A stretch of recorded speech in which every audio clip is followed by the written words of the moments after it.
fun. Exactly. But at the end of the day, you know, we can go on a bashing session or what we like about Superchargers, but it is a great game, and I still love it. Nevertheless, it's my third favourite game in the franchise.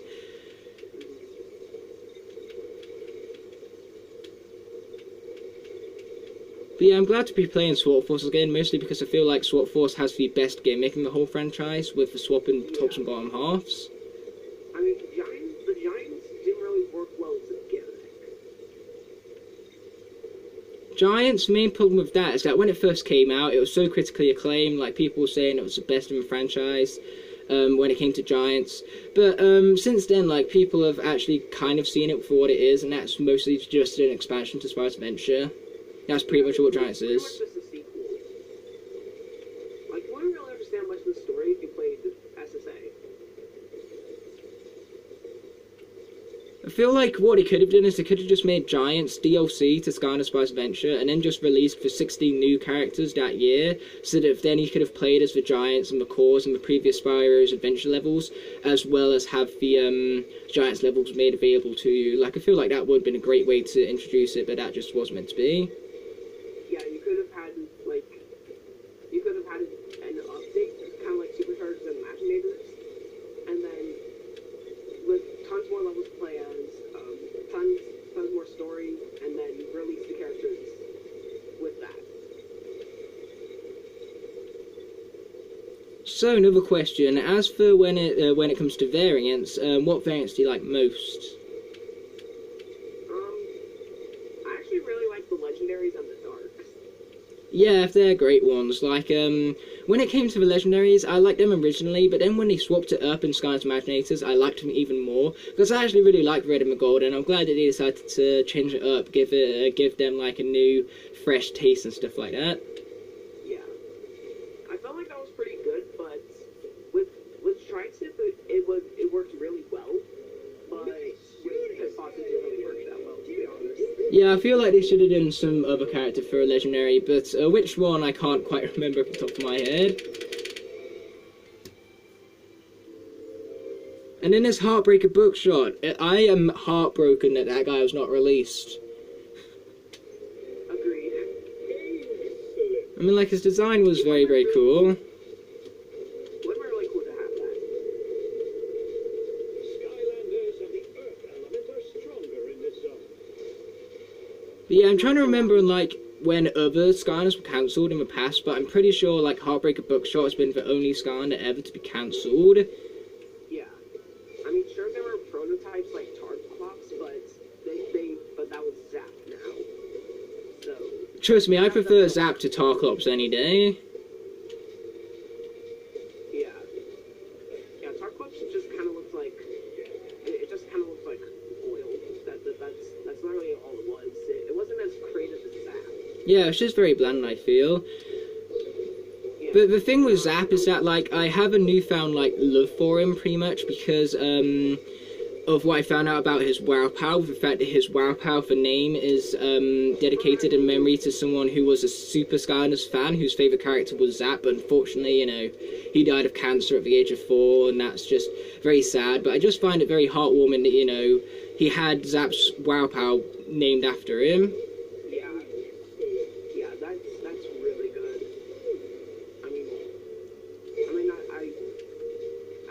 I think, but at least he's doing well in heaven. Yeah.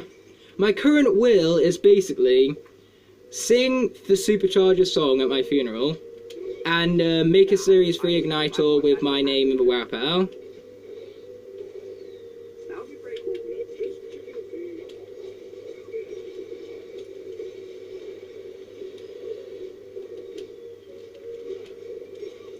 I mean, Imaginators just didn't feel right. I mean, I understand they were trying to promote Skylanders Academy, but having the Skylanders with you in Skylanders without a world, that just didn't feel right. I know, I would have preferred for old, like, NPCs. Like, I would have loved to see Flynn more in that game, because I just find Flynn to be such a great NPC, really. Even though I've heard that out of all of the NPCs, people want Callie and Eon as figures the most, and I can agree with that. I think Callie and Eon would make some great figures. Yeah, I mean, we already have Flynn's ship. I mean, I feel like they should have added a decal where you have Flynn's riding the ship in that playset. Yeah, there's places like that which I want to expand to in the future. Like, I want to get more merchandise and stuff like that, and just completely fill my room to the brim with Skylanders stuff. But at the moment, my Skylanders collection is looking great. I don't have any of every figure, but I do have some great pieces of merch. And I also have, you know, the UK magazine series, which I know most of you Americans don't have, so take that. Okay, so we need the climb ability now, so let's go on ahead and make another swap.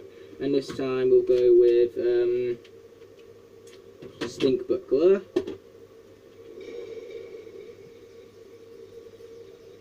Yeah, doing that first swap for the first ever time was very satisfying as well. Because the thing is, it's so clever, the fact that the top half has the first half of, like, the code, and then the bottom half has the second part of the code, and then when the magnets connect, it makes a full code for your character. You know, it's very well implemented and very well executed, to go as far as to say.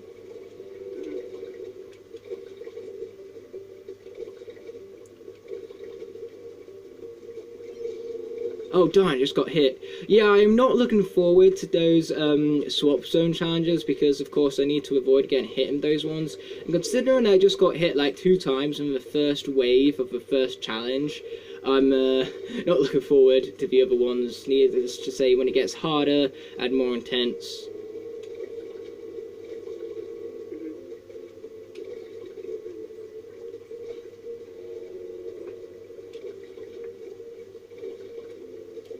Yeah, we apologise if we fall a bit silent sometimes, guys. It's just that sometimes, you know, we really need that concentration. Yeah, and sometimes we don't really have much to talk about. Yeah, and it's that too. But at the end of the day, like, when it comes to Let's Plays and stuff, you got to already multitask because you got to focus on both your commentary and the game at the same time.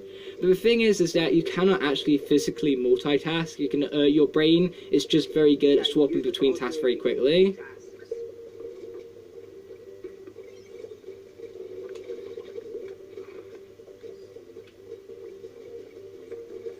So wait, did you see that, like, forest skit I did, right? Wait, what? You remember that forest skit I did with Stump Smash and all that? Yeah. Yeah, of course there was Luke there as well, and really, like, he is by far my best friend for a multitude of different reasons, but that's mostly because, you know, he's that one friend who's always been there, who always knows how to cheer me up, you know. But the thing is that I feel so sorry for him because he's had so many dark things happen in his life. Like, he's blind. Well, he's short-sighted anyway, like he can barely see his own hand in front of his face sometimes. But the thing is that that's not his fault. It's because his mum was very, very cruel to him, and she smoked and drank all the time when she was pregnant with him, and so he's became short-sighted because of her. So, like, Luke has been punished because of his mum's mistakes, and above all, his mum, like, abused him when he was very, very young, and so, you know, he had a very, very dark childhood, and I feel sorry for him for that.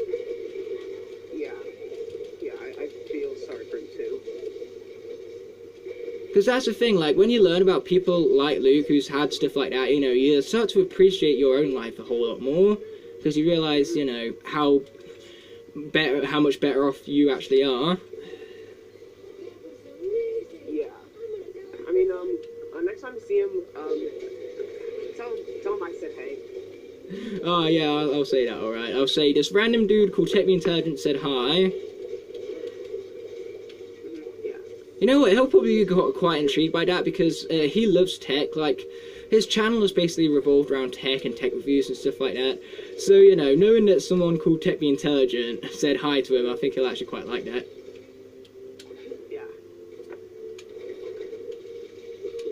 But I like the way how you call yourself Tech Me Intelligent and yet you have, like, a light character for your icon. I don't know why, I just find that funny. Maybe I should change my icon to a water Skylander, because then I can be Ignite the Fire, even though I have a water Skylander as my icon. It's like, imagine if we just do that for a week. We change our profile pictures to, like a different element. Yeah, I'll swap it to Gilgrunt, there you go. My new channel icon is going to be Gilgrunt for a week.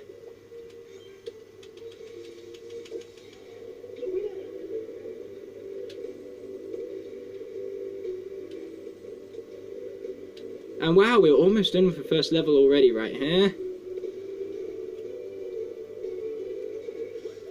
Yeah, going from the Wii version to the Xbox version of this game, like, it's so much more better because there's no loading screens in between levels. It looks better. The NPCs feel more fleshed out in their animations and stuff like that.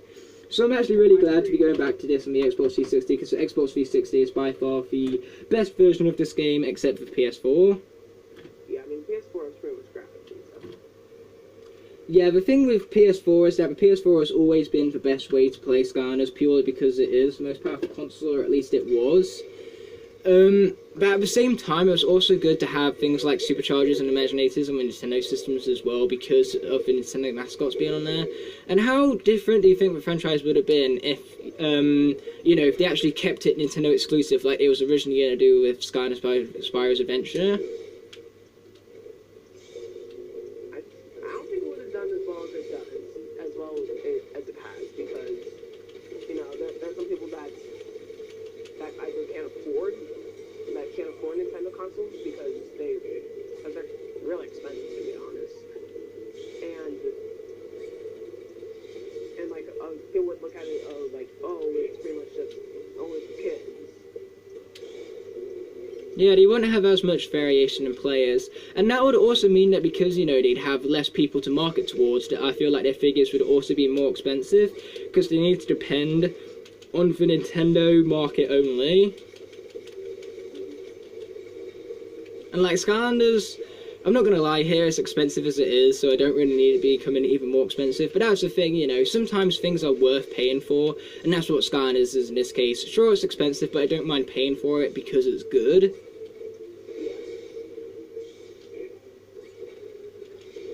But one thing I am really annoyed about is that, I don't normally tell people at school about how I like Skylanders, mostly because, I know people would say stuff about it, but I just find it incredibly unfair that, you can't like something without being judged for it. Just because it's targeted towards kids doesn't mean it can't be enjoyed by everyone else. And so, from now on, what I've done is that I've gone and I actually told everyone that I do like Skylanders now at school. Most people just aren't bothered by it anymore. They've actually grown up and realised, hey, this guy can like whatever he wants. And then the people who do say stuff, I'm just like, well then, you can't watch any Disney movies. They're for kids, How can you like Disney movies for kids, right? Yeah, I mean, it's really absurd how they're doing this. Yeah, but the best thing about it really is that if you do tell your friends about Skylanders, that really separates your friend, just your normal friends, with like your best friends, because of course your best friends will support you no matter what you do. And that's the thing, that's what I got Flynn and Ed for. Whilst those guys do not like Skylanders, they still don't mind me talking about Skylanders. That goes to show that those guys are my friends, Yeah. In fact, when I had videos on my YouTube channel, I showed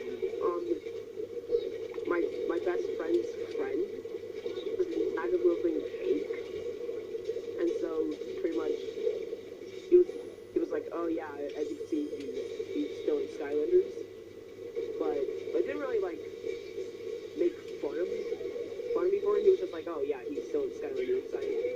I personally don't really like it, but I don't mind him liking it. I feel like that's what people should be.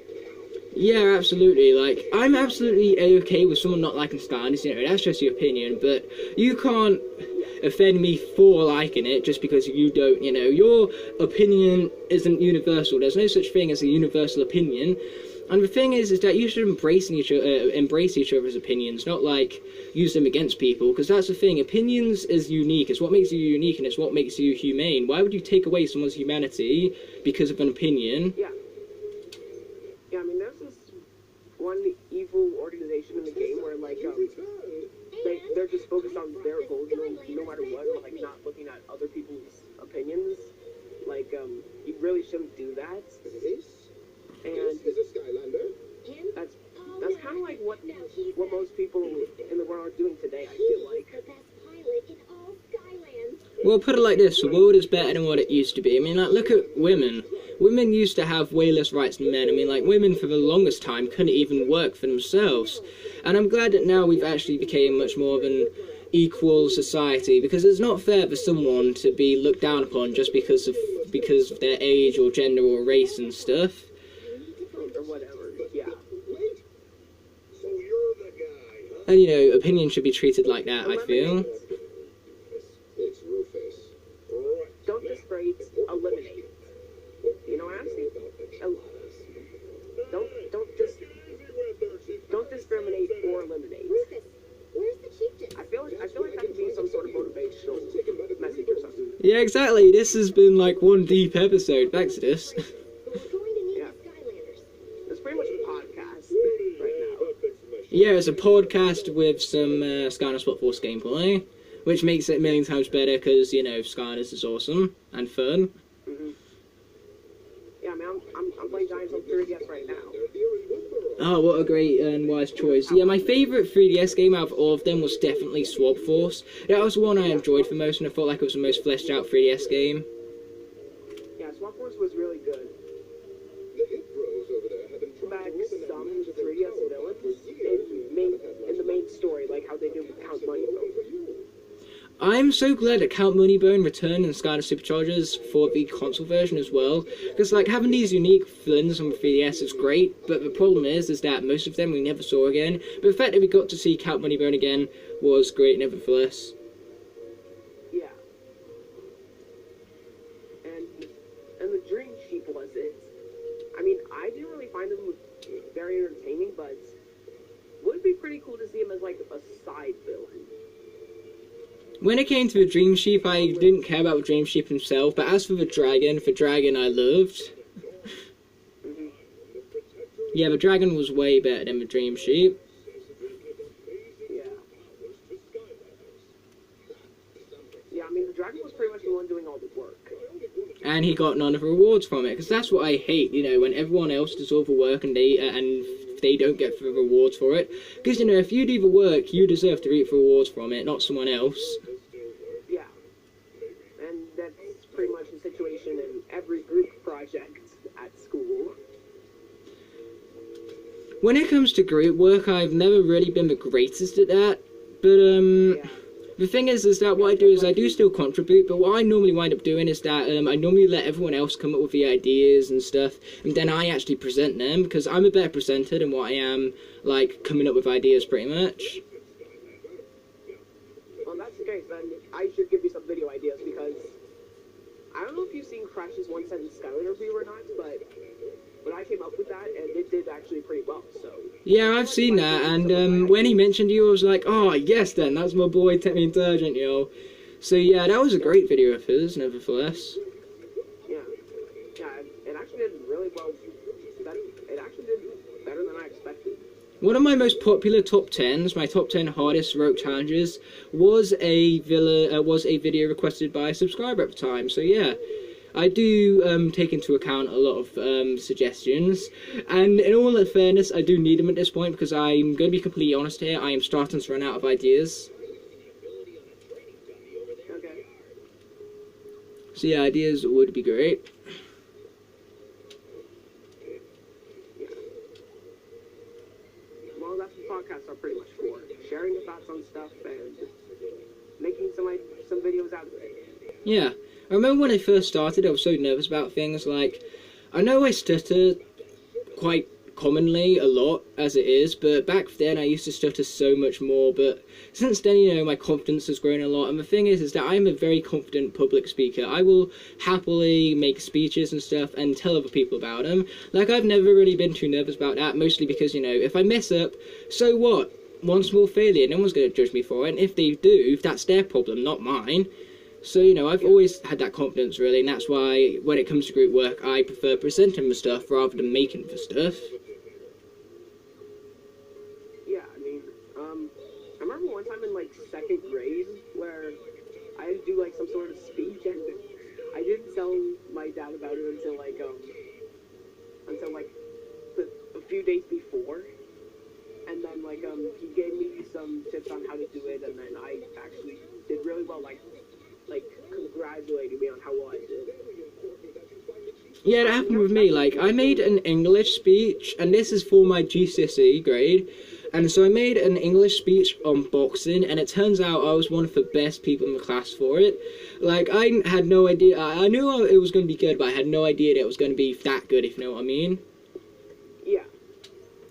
It just goes to show that, you know, if you're thinking before you get into something, oh my gosh, I'm going to do so bad, like, no one's going to like this, then the only one who is doubting yourself is you. No one else in that room is doubting you for it. So just think of it like that. As W. Drum said, life is like a mirror. Whatever you put out into the world is what you're going to receive. Like, pretty much if you're, like, miserable, you're going to cause other people to be miserable with you. And that's why, like, happiness and confidence are so important in life. Yeah, and that's why I'm glad I have such things. Like, it honestly takes a lot for me to be upset by something.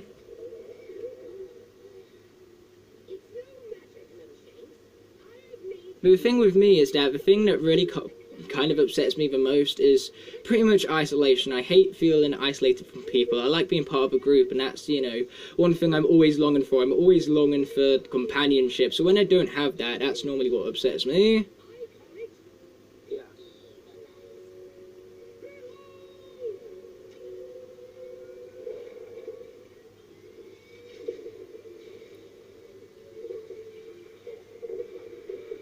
One thing I want to know is how come purple is depicted to be the most evil colour in this game, when purple is the colour of Cadbury, and Cadbury is the best chocolate company ever, so how can purple be evil if it's associated with Cadbury?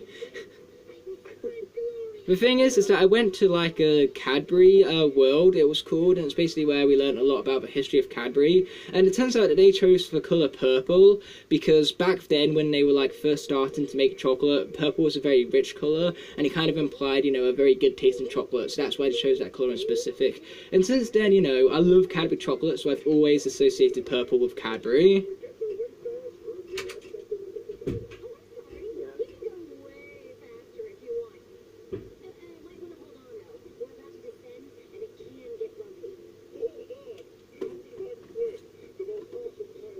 So, which Skylanders game is your favourite one then? It's no surprise at this point that Trap Team is my favourite one, but how about you?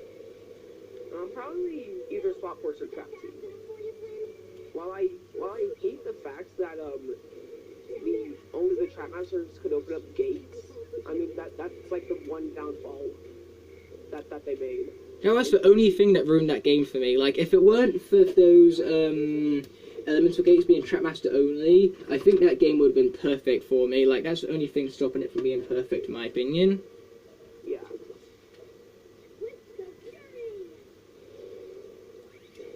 And so Swap Force was pretty much revolutionary at the time. Yeah, especially with, like I said, the graphics, because this was the first, like, Skylanders game to work on a new engine.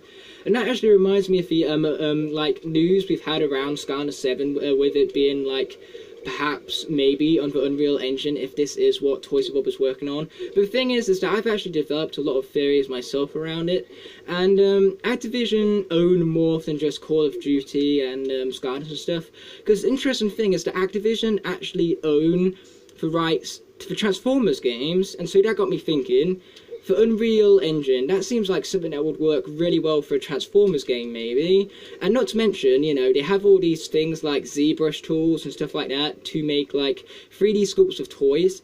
Well, Transformers are toys, so maybe they're creating some sort of Transformers game to link in with the Transformers, like, toys or something like that. And above all, there's a new Transformers show calling out called Cyberverse, and of course Cyber is online, so an online Transformers game for that TV show sounds like it could potentially be the thing that's going on at Toys for Bob. But the thing is that this might not be the case, because I don't really see Toys for Bob making a Transformers game, but that's just what I theorise. Like, it could be that, but who knows. Because that's the thing, we've all forgotten that Activision owns the rights to publish Transformers games. Because that's the thing, sometimes you've got to think a little outside the box, because Activision isn't always just about, like, Call of Duty and stuff, even though I do wish they did take a lot of focus off Call of Duty, because I've never been into the first-person shooters, in all fairness. Yeah, I mean, yeah, I don't really like first-person shooters all that much to begin with.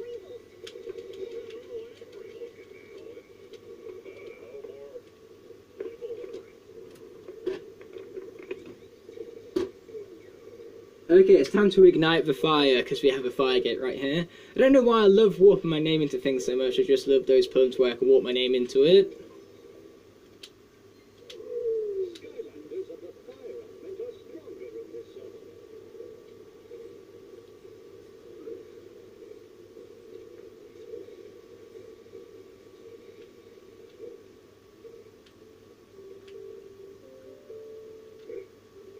Yeah, I mean, I feel like this episode of the series you're doing is gonna be like the pilot episode.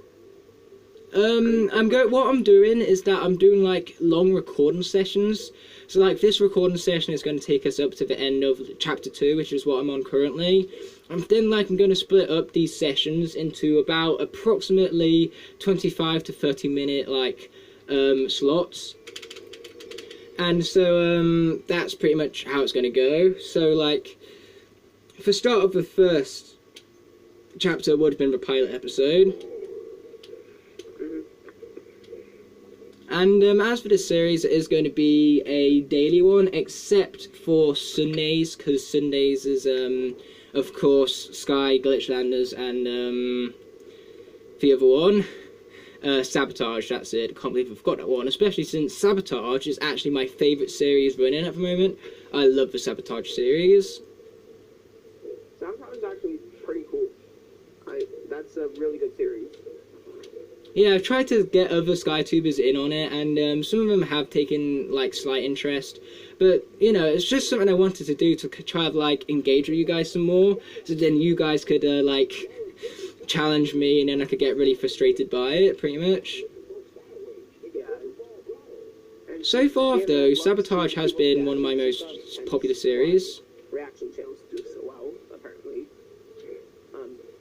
That could be pretty entertaining to watch. Fun fact, my 4th most watched video is actually when I reacted to Season 1, Episode 7 of Skylanders Academy, and that was Anger Mismanagement, and I was like, out of all of the episodes in Skylanders Academy, why is this one the one that's getting the most attention? Because, like, when it came to that particular episode, Anger Mismanagement, that was probably one of my least favourite in the series. That episode had nothing special with it, I feel. Yeah. The Skylanders Academy Season 2 I was very satisfied with. Like, Skylanders Academy Season 2 basically took what was great about the first season and expanded upon it and made it even better. And I'm so hyped for Season 3 now because of it. Like, most TV shows, like, people would moan about the cliffhanger ending, but in this case, you know, the cliffhanger ending has made people even more excited for the 3rd season. So I feel like this cliffhanger in particular was executed quite well. I feel like that's why people aren't moaning about it so much. Because when something is clearly just, like, shoehorned in, when it comes to cliffhangers, when it's clearly just put in there so you watch the next season, like, that's what people hate. Because, you know, no one likes the cliffhanger where all what it does is make you so you want to watch the next season, but the best cliffhangers are ones that, you know, really help drive the story and make you excited for the next season, and that's what I feel like Skylanders Academy Season 2 did great. Yeah, they executed Skylanders Academy's cliffhanger phenomenally. Speaking of which, I still haven't even completed the reaction series for Season 2 yet, but that's because back at this time, yeah, they were only getting like 4 or 5 views per video, and the thing is that that series in particular took me forever to edit, and so I just felt like, you know, the time I put in and the views I got were not worth it, so I cancelled that series. But now I'm going to go back to it. I'm going to do those last 3 episodes, and then the reaction series is going to be done with pretty much. Because, you know, it's not that I'm about the views, you know, like I said, I don't care about how many views it is. Even if I only get 4 views, at least that's 4 people entertained for half an hour. But the thing is that it's just that at this particular time, you know, it didn't feel worth it to me putting in this much time for that little reward.